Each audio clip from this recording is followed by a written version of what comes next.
যে ভুলের কারণে ছোট ব্যবসায়ীরা শেষ হয়ে যায়, ভুলটা কি? বাকি দেওয়া। বলবেন যে বাকি তো ব্যবসায়ীদের দিতেই হয়। ঠিক আছে, আপনি বাকি দেন, কিন্তু কি লিখে রাখেন যে অমুক এত হাজার টাকা বাকি নিয়েছে, এই প্রোডাক্ট নিয়েছে বা এই পণ্য নিয়েছে, কত তারিখে নিয়েছে, এত তারিখে। এটা আপনি লিখে রাখেন। সেখানে কি যে নিয়েছে তার সই রাখেন, তার স্বাক্ষর রাখেন? আপনি যদি এই ভুলটা করে যান, তাহলে আপনার ব্যবসা দুদিনেই লাটে উঠবে। আপনি এই টাকা আদায়ও করতে পারবেন না।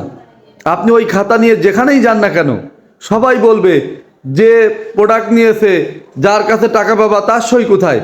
তুমি নিজে নিজে লিখে এনে যদি বলো যে তার কাছে আমি টাকা পাবো, সে আমার 50,000 টাকার প্রোডাক্ট নিয়েছে, সেটা তো গ্রহণযোগ্য না। তাহলে কি হবে? ছোট ব্যবসায়ীরা নির্ঘাত শেষ হয়ে যাবে। তাই কোনো মতেই যে বাকি নেবে তার সই ছাড়া বাকি দেওয়া যাবে না। 1 টাকা হোক, সে যখনই বাকি নেবে সেই খাতায় 1 টাকা বাকি লিখে তার নিচে যে বাকি নিয়েছে তার সই নিতে হবে।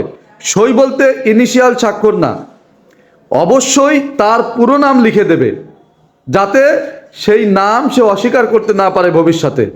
তাহলে আপনার ব্যবসা কোনো মতেই লস যাবে না, লাটে উঠবে না।